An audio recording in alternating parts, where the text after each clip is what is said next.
Hi, it's Paula from Paula Quilting. Welcome back to my channel. When it comes to the binding, there are few options available, but mainly you either make your own binding or you buy one. For those you make yourself, depending on your project, you will use either straight cuts or bias cuts. I usually just use scrappy binding because that's the type of the quilts I make. I usually try to use the same fabric I used for my scrappy blocks, but to be honest, it's a scrappy binding, so most of the times everything goes. I like to sometimes color coordinate them depending on the shades of the quilt. On other occasions I just put anything as it comes out of my scrap box, but that's the beauty of the scrappy binding.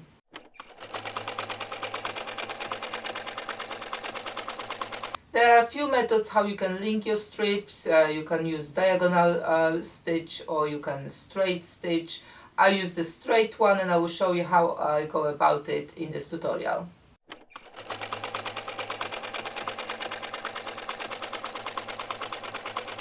I think about 8 out of 10 quilts I'm making are finished off with this scrappy binding, and I'm doing it with the method I will show you now.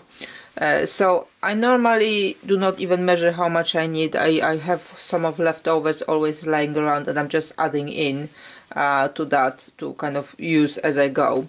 But if you need to know how much you need, obviously when you have your quilt, check or measure all the edges around, how much you've got, add them all together and add about 10 inches. If you've got with the rule, you won't go wrong. So first of all, pull out all the pieces of the scraps you've got, cut them to 2.5 inches width. Lengthwise, well, I use any lengths I find. Shorter one, longer one, whatever I feel like, adding to the scrappy binding, I will just add it in. You may like to, use some color coordinated with your quilt. Or something opposite, depends how you like it, or solid colors. Like I said, most of mine are kind of finished off with some really scrappy ones, and that's how I like it. But the color choices are up to you. So all my scraps are cut to 2.5 inches strips, and the edges are nice and straight because I'm not sewing on diagonal. I'm just sewing straight. The key to the sewing together for the binding is to narrow down the stitch length to like 2 or 1/8, because it will not kind of disattach itself between the strips. So let's just sew those together and I will show you the next step is. Just one more thing, I'm cutting my strips just straight. I'm not doing diagonal ones. If your quilt has no angles, that doesn't have any round edges or inside, then the straight strip is perfectly fine. If you have angles, you need to go with a diagonal cut, because then the fabric works better with the angles. But what I normally do, I just if I've got any wavy edges I want to bind, I will just use ready-made bias tape I buy in the shop. It's just, for me it's less hassle and it's just quicker to use. And I usually have few colors at home, and I also patch them as scrappy ones if I've got some leftovers, so I reuse everything. The other beauty of the scrappy binding is that you can use up all of those leftover of the threads on the bobbins and threads maybe on the spools when you have a little bit or something you've been not using at all and you just want to use it up for something. Because we will be using very narrow stitch length, you can use any color of the thread on any color of the fabric because it will not go through. Just make sure your stitch length is very narrow. So what I will do, I will just take my first strip and then I will take random second strip and put it one on top of another and start stitching right sides together as usual when you're piecing two fabrics. And then without cutting anything, I'm getting to that piece I've put on the top, I'm turning it around so the right side is again on top, and I'm taking another piece I'm adding in. And basically, without cutting any threads, I will just quickly piece through all of those strips.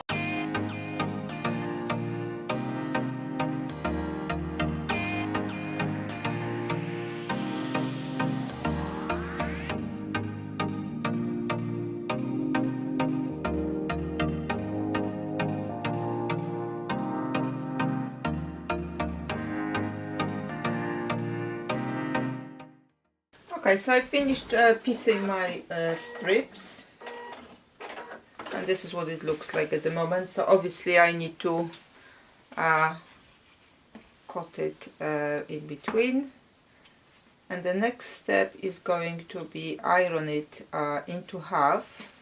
Now the seams in between I will be ironing open, and if you have a small batch of the binding, then obviously you can iron them open first and then iron the strips into halves. But because I always do quite a lot, as you can see, in one go, because I do use a lot of the scrappy binding, then I will just show you how I go about it, just to kind of cut down the preparation time. So let me take you to the ironing board now. So as you see, when I started, I had a little bit of binding which was already made. So I've attached that new strip to it as well. So what I do, just to go with both of the steps, like ironing this out and then folding it over, I'm just doing it as I go. So a little bit of finger pressing of that seam, iron down, and then I will put into half the strip as far as my ironing board let me, and then I will iron into half. Again, I get to the next strip. You know, sometimes I've got shorter strips, so I will do that twice before I can put into half. But you know, it's one of those things. And I normally make a binding when I'm watching something, because it's actually quite, you know, monotonous work. But if you have only a little bit to do for one quilt, that will not take a lot of time. And also you may like to use a longer ironing board. This is my like piecing ironing board, which I've got just by the sewing machine. But for the bigger pieces of binding, I just use my normal regular ironing board, which I'm using for my clothes. And you might not be able to see it very closely, but I cannot see what thread color is there because of that narrow stitches. So you can, like I said, use some scraps of the threads you have on the either on spools or on the bobbins, so you can use it up or when you're doing your binding as well. And this is how my bundle of binding looks like when it's done. I usually have 2 or 3 of this in different shades to use on the go, and as mentioned, just adding new strips to the one I've already created and I've got left over.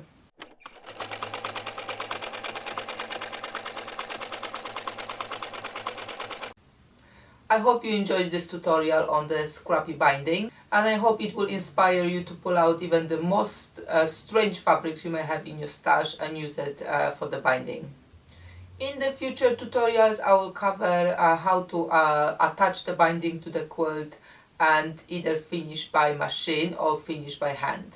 As usual, have a look at the description for other links to the tutorials and resources mentioned in this video.